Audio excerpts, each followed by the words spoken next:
estación tiene reglas. Los autobuses no son normales. Entré al edificio convencido de que iba a ser una noche fácil, y sin embargo lo primero que vi fue el tablero de salidas encendido en una sala vacía, cambiando de línea, como si el lugar estuviera lleno de gente, y supe en ese instante que me habían dejado solo por una razón que nadie quiso decirme en voz alta. La estación quedaba en las afueras, lejos de las casas, con el estacionamiento abierto y sin un solo auto, con esas luces frías que no abrigan nada y un viento que encontraba cualquier rendija para meterse. El vidrio de la puerta principal estaba manchado por dentro, como si lo hubieran limpiado con un trapo sucio, y al apoyar la mano sentí el frío atravesarme la palma. Un frío que no era del clima, era un frío de lugar cerrado demasiado tiempo. Tenía las llaves, tenía el uniforme de turno, tenía el reloj biológico pidiéndome café y silencio. Y aún así, lo único que escuchaba era mi propia respiración, cambiando de ritmo, porque no hay nada más inquietante que un sitio diseñado para el flujo humano cuando se queda sin humanos y sigue funcionando como si nada. En la oficina de control, detrás de una ventanilla con ranura, me esperaba una carpeta gruesa con hojas impresas y un sobre manila con el sello de la administración. No había nota de bienvenida, no había firma, no había nombre, solo un recordatorio escrito con tinta negra en el borde del sobre: no improvise. Que a pesar de lo ridículo que sonaba, antes de abrirlo ya tenía esa sensación de estar siendo observado desde algún punto alto, desde las cámaras viejas que parpadeaban en el techo o desde algún lugar más difícil de explicar, como si la estación hubiera aprendido a vigilar sin necesitar ojos.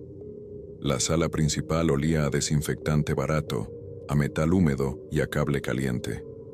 Las bancas de plástico estaban alineadas con una precisión casi obsesiva, todas mirando hacia el andén como si esperaran una multitud que nunca llegaba. La boletería tenía el vidrio levantado en su marco, pero el pasador estaba corrido y la ventanilla no abría, como si alguien hubiera decidido sellarla para siempre. Encima del mostrador había un sello de tinta, un tampón seco, un cuaderno de registro con páginas amarillentas y una taza de café vieja con un borde oscuro que nadie se molestó en lavar. En una esquina de la oficina, una computadora antigua mostraba el horario en letras verdes sobre fondo negro, y al lado, un monitor de cámaras con varias ventanas en blanco y negro, algunas con estática suave, otras con pasillos vacíos. Me quedé un momento mirando el reflejo del techo en el vidrio, esas lámparas fluorescentes que a esa hora parecen más quirófano que estación, y pensé en lo absurdo. Autobuses entrando y saliendo según horario con el tablero anunciando destinos pero sin pasajeros. Me habían explicado lo mínimo, lo necesario para que aceptara el turno. No viene gente, solo se controla la operación, como si eso fuera normal, como si la ausencia total de público en un servicio nocturno no fuera una señal de alarma por sí sola. Saqué el cuaderno, lo abrí en la primera página libre y escribí la fecha con letras, porque la costumbre del registro era lo único que me hacía sentir que estaba en un trabajo real y no en un ensayo raro de algún organismo que no debía existir. Poco después de las 11, vi las luces del primer autobús entrar al carril del andén, deslizarse hasta la marca pintada en el suelo y detenerse con una exactitud que no parecía humana. No hubo gente bajando, no hubo sombras moviéndose en las ventanas, solo el vehículo enorme, respirando su calor en el aire frío, con las luces interiores encendidas y los asientos vacíos como dientes alineados. La puerta se abrió, lenta, y me quedé del lado de adentro de la estación, detrás de la línea de seguridad, más por instinto que por regla, observando el hueco oscuro entre el primer escalón y el suelo. Esperé ver al conductor, ver un brazo, una mano, cualquier señal de rutina, pero lo único que apareció fue una planilla de papel asomándose desde la ranura lateral de la puerta, como si alguien la empujara desde dentro sin querer mostrarse. Me acerqué lo suficiente para tomarla con 2 dedos, sintiendo el impulso estúpido de mirar hacia adentro, y cuando mis ojos quisieron enfocarse en el pasillo del autobús, tuve que obligarme a mirar el papel, a leer la tinta, a seguir siendo profesional. La planilla decía: llegada confirmada, Tenía un espacio para sello, otro para observaciones y un lugar para mi firma, como si ese papel fuera más importante que la vida de alguien. Lo sellé, lo devolví por la misma ranura, y la puerta se cerró con la misma calma con la que se había abierto. El autobús se fue sin prisa, sin señales de urgencia, cumpliendo el guión de un servicio nocturno perfecto, y cuando el andén volvió a quedar vacío, me di cuenta de que me dolía la mandíbula por haber apretado los dientes todo el tiempo. Volví a la oficina con la planilla de copia, abrí el sobre manila y encontré la lista de reglas. No era una hoja suelta, era un protocolo completo, redactado con esa frialdad administrativa que no deja espacio para preguntas, con frases cortas, imperativas, como si quien lo escribió ya hubiera visto lo que pasa cuando alguien decide hacerse el valiente. Había manchas de humedad en las esquinas, marcas de dedos viejas, y en la parte superior, un encabezado sin logo que decía «Operación nocturna en ausencia de público». No encontré ninguna broma, ningún guiño, ninguna explicación, solo instrucciones. Las leí una vez rápido, con una sonrisa nerviosa que se me murió a la mitad. Las leí de nuevo, despacio, y la estación pareció quedarse más quieta, como si esperara que yo las memorizara. Regla 1. Mantenga encendidas todas las luminarias de la sala principal, boletería, andén y pasillos. No utilice el interruptor general para descansar el sistema. Si alguna luminaria parpadea o se apaga, registre la anomalía en el cuaderno y permanezca bajo iluminación directa. No trabaje en penumbra. Regla 2. Durante la llegada y salida de cada autobús, permanezca detrás de la línea de seguridad. No pise el andén mientras las puertas estén abiertas. No suba al vehículo por ningún motivo. Si recibe documentación, hágalo usando los guantes del cajón y sin mirar hacia el interior más de lo necesario. Regla 3. Si aparece una persona en la estación, no se acerque de inmediato. Solicite desde la distancia que se coloque bajo una lámpara del techo. Verifique que su rostro, manos y ropa reflejen la iluminación artificial de forma normal. Si la luz parece apagarse sobre su piel, si no hay brillo donde debería haberlo, o si la sombra no corresponde, no interactúe, no pregunte, no ofrezca ayuda. Regrese a la oficina, cierre la puerta y espere el siguiente arribo. Regla 4. Mantenga la ventanilla de boletería cerrada. Después de medianoche no se venden pasajes ni se reciben pagos ni objetos. Toda documentación operativa se pasa por la ranura inferior. Si alguien insiste en ser atendido, no responda y no abra. Regla 5. No observe la cámara correspondiente al pasillo de mantenimiento. Si el monitor cambia a esa señal por sí solo, cúbralo con la carpeta negra, anote la hora aproximada en el cuaderno y no retire la cobertura hasta el final del turno. No intente reconfigurar el sistema ni corregir la imagen. Regla 6. A partir de cerca de la 1 de la madrugada, los sanitarios permanecen cerrados. Si detecta humedad, huellas, puerta entreabierta o reflejos inusuales en el área, no ingrese.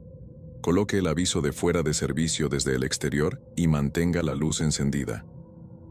No use espejos. Regla 7. Si en cualquier vidrio o superficie reflectante observa que su reflejo no coincide con su postura o con la iluminación del lugar, no se acerque. No toque el vidrio y no busque otra superficie para comparar. Diríjase a la oficina. Ubíquese bajo la lámpara del escritorio y mantenga la vista en el suelo hasta que la sensación desaparezca. Si durante ese lapso la puerta se mueve o recibe golpes, no abra. Cerré la carpeta y me quedé un rato con las manos quietas, como si el papel pudiera contagiar algo. Me dije que era un protocolo exagerado, un documento hecho para asustar a los nuevos, una manera cruel de obligarnos a no dormirnos, pero la redacción no tenía humor. No tenía exageraciones teatrales, era demasiado específica, en detalles que nadie inventa por diversión.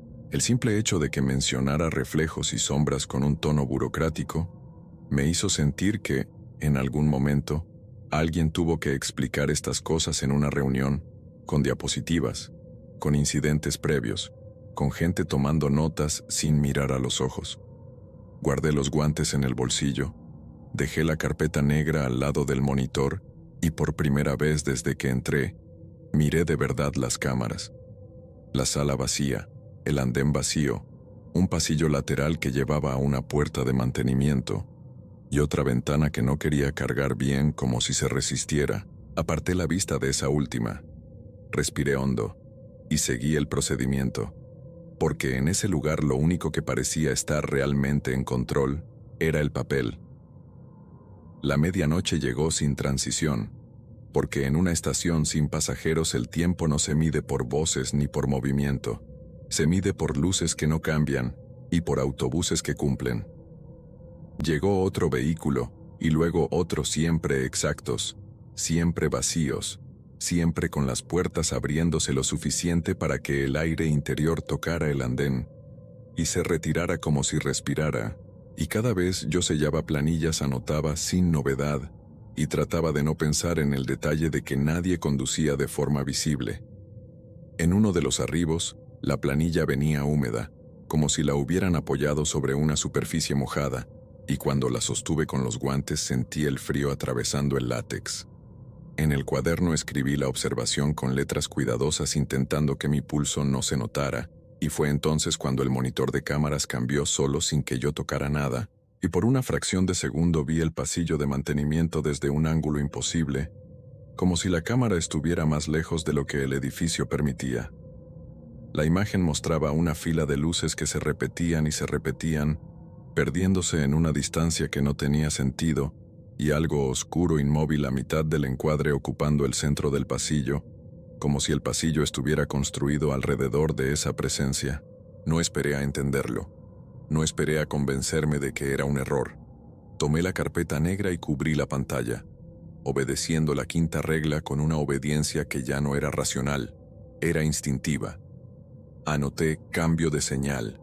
Escribí la hora aproximada como pude, y me quedé mirando la carpeta como si debajo hubiera un animal. En la sala principal, las lámparas parecieron volverse más frías, y el reflejo del techo en el vidrio de la oficina dejó de sentirse como una superficie y pasó a sentirse como una mirada. Fue ahí cuando cometí la primera estupidez, no por valentía, sino por cansancio. Una de las luminarias del pasillo lateral empezó a parpadear, no como un simple fallo eléctrico, sino como si alguien la estuviera apretando y soltando desde adentro, y la luz intermitente me golpeaba los ojos cada vez que volteaba. Me dije que era mejor apagar esa sección un momento, que el protocolo no podía ser tan literal, que en cualquier estación del mundo uno corta un interruptor, y ya. Caminé hacia el tablero de llaves. Levanté la tapa y bajé el interruptor correspondiente, sintiendo el pequeño movimiento mecánico bajo mis dedos, y en cuanto la lámpara se apagó el pasillo, no quedó oscuro, quedó pesado. No fue falta de luz. Fue como si el aire se hubiera espesado y el espacio hubiera ganado profundidad de golpe, como si apagando la luminaria hubiera abierto un hueco donde antes había un límite. El frío me subió por las piernas. El silencio se sintió distinto, y lo más inquietante fue que, desde la sala principal, el brillo de las lámparas del techo dejó de alcanzar esa zona, como si la oscuridad estuviera absorbiendo lo que debería rebotar en las paredes. Me apuré a subir el interruptor de nuevo casi con torpeza, y la luz volvió, pero no volvió igual. En el suelo del pasillo justo debajo de la luminaria había una mancha húmeda que no estaba antes, un rastro como de agua mezclada con algo más espeso, y al mirar mi guante vi un brillo rojizo pegado en la yema, una película delgada que no tenía olor a limpieza, tenía olor a hierro. Me limpié contra el papel de una servilleta, y la servilleta se manchó de rojo, y entonces entendí por qué la regla 1 no hablaba de ahorrar energía, hablaba de no trabajar en penumbra, como si la penumbra fuera una condición operativa, una puerta. No quería usar los sanitarios, no quería ni acercarme a esa zona, pero el cuerpo no entiende de reglas, entiende de urgencia, y a medida que avanzaba la noche empecé a sentir esa presión incómoda que convierte cualquier decisión en un cálculo. Miraba la puerta del baño desde la oficina, con el letrero descolorido, y me repetía que todavía no era cerca de la 1, que podía aguantar, que nada me obligaba a desafiar una norma tan clara, pero el tiempo se estiró. Los arribos siguieron y el cansancio volvió todo más torpe. Me descubrí pensando en cosas pequeñas, en el café frío, en el asiento duro, en el aire que me resecaba la garganta, y cuando por fin miré el reloj de pared y vi que la madrugada ya estaba encima, la urgencia me ganó. Caminé hacia los sanitarios con la sensación de estar entrando en una parte del edificio que no quería ser visitada, como si la estación tuviera un mapa interno de zonas permitidas y prohibidas. La puerta del baño estaba cerrada, pero la parte inferior mostraba una línea delgada de humedad, un brillo que no correspondía a una limpieza reciente, y aún así metí la llave, giré y empujé. Adentro, la luz del techo estaba encendida blanca y cruel, y el suelo tenía pequeñas marcas como de pisadas que iban hacia los lavamanos y volvían huellas apenas visibles húmedas, como si alguien hubiera caminado descalzo, sin dejar barro, solo agua. Sentí el estómago hundirse, porque la regla 6 había descrito exactamente eso, y aún así ya estaba ahí. Hice lo que necesitaba hacer sin mirar demasiado, con una prisa que no era solo física. Era una prisa de salir antes de que el lugar notara que yo estaba invadiendo. Al lavarme las manos, levanté la vista por reflejo, y el espejo me devolvió mi cara con un retraso mínimo, un parpadeo tarde, un gesto que llegaba después, como si la superficie estuviera transmitiendo con demora.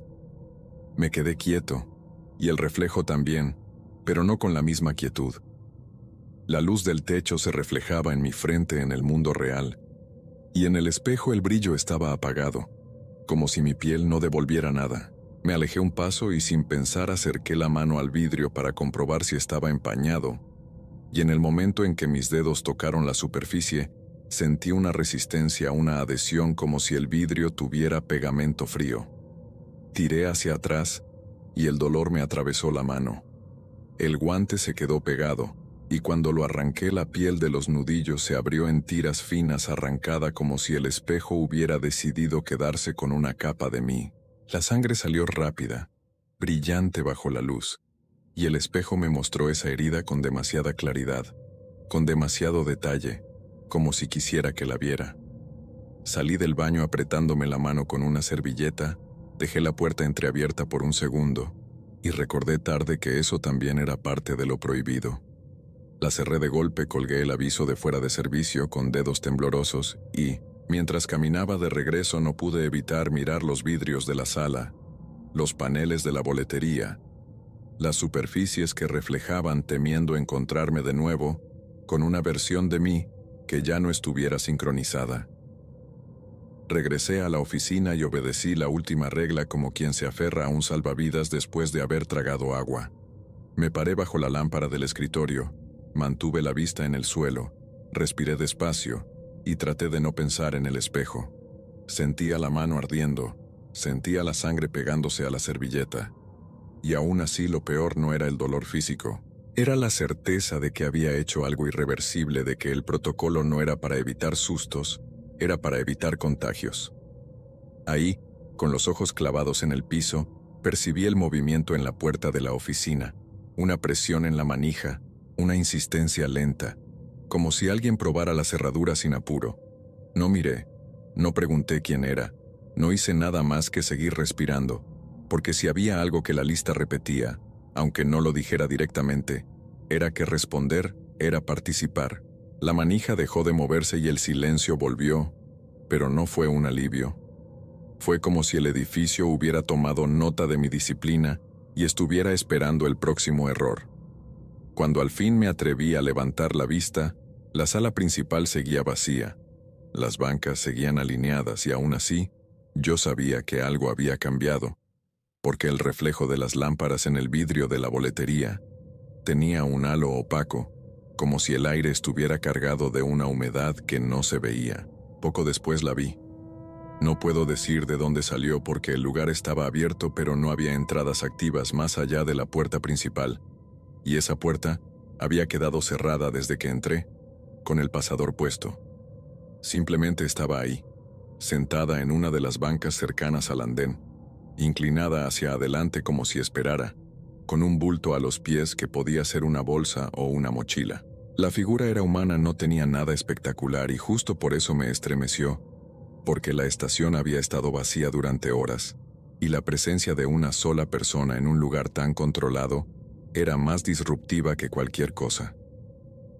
Recordé la regla 3 palabra por palabra, y desde la distancia, tratando de que mi voz sonara firme, le pedí que se colocara bajo una lámpara del techo, la más cercana a la que caía justo encima de la línea de seguridad. La figura se levantó con calma y caminó hasta el círculo de luz. En el trayecto no vi el movimiento normal de una sombra acompañando el cuerpo. Vi una sombra que parecía corregirse tarde, que a veces se quedaba atrás, que a veces se adelantaba. Cuando la figura se detuvo bajo la lámpara, la iluminación la tocó, y en lugar de rebotar, pareció hundirse. No es que se viera oscura por la ropa, es que el brillo no se le pegaba. El rostro estaba ahí, pero no recibía el reflejo frío que cualquier piel debería recibir en ese tipo de luz artificial. Me quedé a distancia, con la garganta seca, y lo correcto era retroceder, encerrarme, esperar al siguiente arribo. Lo correcto era no interactuar, pero yo ya tenía la mano abierta, ya tenía sangre en la piel, ya estaba cansado, y una parte estúpida de mí pensó que tal vez era una persona real, tal vez alguien perdido, tal vez alguien con la cara cubierta, tal vez alguien enfermo. Di un paso más, me acerqué a la boletería, y contra la regla 4, corrí el pasador de la ventanilla, apenas lo suficiente para hablar a través del vidrio. Le pregunté si necesitaba ayuda, si estaba esperando un autobús, y la figura giró la cabeza hacia mí con un movimiento lento, como si la articulación tuviera que recordar cómo se usaba. No vi detalles claros, no vi ojos definidos, solo la sensación de que donde debería haber destellos de luz, había una superficie mate, una absorción. La figura levantó la mano y apoyó algo contra el vidrio, un papel doblado que parecía un boleto, y en el instante en que el papel tocó la ventanilla, la lámpara del techo parpadeó una sola vez, como un gesto de advertencia. Yo debí cerrar, debí alejarme, pero abrí un poco más y extendí la mano para tomar el papel por la ranura inferior, con los guantes que ya tenía manchados. El papel estaba frío y húmedo, como la planilla anterior, y al desplegarlo vi que no tenía impresión, solo un rectángulo pálido con líneas casi invisibles, como si el documento no hubiera sido terminado. Alcancé a notar en la esquina una marca que parecía un sello borrado, y entonces el reflejo en el vidrio de la ventanilla me mostró algo que no correspondía. Me mostró a mí más cerca con la cara pegada al vidrio, aunque yo estaba a distancia, y esa diferencia mínima me golpeó como una náusea. Cerré la ventanilla con un movimiento brusco, sin mirar a la figura, y retrocedí hacia la oficina con el boleto aún en la mano, sintiendo que había cometido más de una falta, y que el edificio ya lo sabía. El siguiente autobús llegó cerca de las 2, puntual como todos, y la figura de la banca se movió hacia el andén sin que yo le dijera nada, como si hubiera escuchado un aviso que yo no escuché. Yo me quedé detrás de la línea, tratando de recuperar el control, repitiéndome que la regla 2 era clara, que el andén no se pisa con puertas abiertas, que no se sube al vehículo por ningún motivo. La puerta del autobús se abrió y, por primera vez en toda la noche, la luz interior no parecía igual. No era más oscura, era más plana, como una pantalla sin contraste. La figura se detuvo al borde del primer escalón y, antes de subir, giró la cabeza hacia mí, no como una persona pidiendo permiso, sino como un funcionario esperando cumplimiento. En ese giro, la lámpara del techo alcanzó a rozar su perfil y no devolvió nada, ni un brillo mínimo, y entonces entendí que yo no estaba viendo a alguien esperando un viaje, estaba viendo una prueba. Quise decirle que no, quise ordenar que se retirara, quise correr a la oficina y encerrarme, pero mis pies no respondieron con rapidez. El cansancio, el miedo y la herida en la mano se mezclaron, y cuando la figura subió, la puerta del autobús no se cerró de inmediato, se quedó abierta como una invitación. En el monitor cubierto por la carpeta negra, algo empezó a empujar desde abajo, como si la imagen quisiera salir por los bordes, y el instinto me ganó otra vez. Levanté la carpeta apenas un poco solo para asegurarme de que todo estaba normal, solo para verificar. En la pantalla apareció el pasillo de mantenimiento, esa profundidad imposible, y esta vez la sombra en el centro no estaba inmóvil. Se desplazaba con lentitud hacia la cámara sin prisa, como si supiera que yo estaba mirando. Sentí un mareo seco, una presión detrás de los ojos, y una gota caliente me bajó por la nariz. Me llevé la mano a la cara y vi sangre en los dedos. Bajé la carpeta con desesperación, pero el daño ya estaba hecho. La quinta regla no era una recomendación, era una barrera, y yo la había levantado por curiosidad. En ese mismo momento, la computadora de la oficina imprimió un formulario en la impresora vieja. Una hoja que salió sola sin que yo tocara nada, y cuando la tomé, con las manos temblando, leí un encabezado que me heló más que cualquier fenómeno: reasignación de personal. Abajo, en un lenguaje impersonal, ordenaba presentarme en el andén para regularización operativa, como si yo fuera un paquete fuera de lugar. No había firma, no había opción. El formulario tenía un espacio para mi sello, como si mi colaboración fuera parte del trámite. Intenté salir por la puerta principal, porque de pronto la idea de quedarme en ese edificio era más insoportable que cualquier riesgo afuera. Pero el pasador estaba trabado desde el otro lado, como si alguien lo sostuviera. Empujé, jalé, revisé la cerradura, y el vidrio me devolvió mi reflejo con un detalle que me hizo retroceder. Mi reflejo tenía la mano vendada, sí, pero el vendaje estaba limpio, como si no hubiera sangre, como si el espejo estuviera corrigiendo mi estado, preparándome. Me acerqué apenas un paso, y recordé tarde la regla 7. La recordé en el mismo instante en que mi reflejo levantó la vista antes que yo, mirándome directo, y la lámpara del techo sobre la entrada pareció apagarse sobre mi piel, como le había pasado a la figura. Sentí pánico puro, esa certeza animal de que ya no era personal, de que algo había cambiado de categoría dentro de un sistema que no necesitaba explicaciones. Me aparté del vidrio, intenté no buscar otras superficies, pero era imposible no ver reflejos en una estación llena de ventanas, de paneles, de publicidad plástica brillante. Donde mirara, había una versión de mí que no coincidía del todo, una postura ligeramente distinta, una respiración que parecía ajena.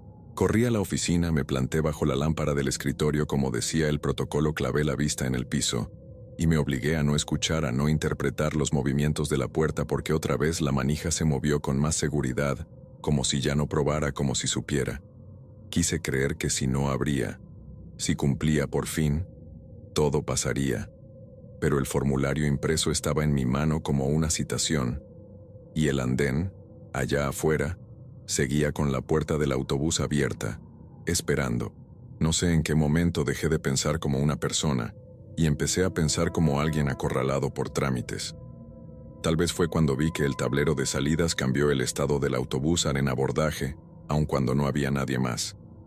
Tal vez fue cuando la luz del techo empezó a sentirse más alta, más distante, como si la estación se estuviera ampliando para acomodar algo.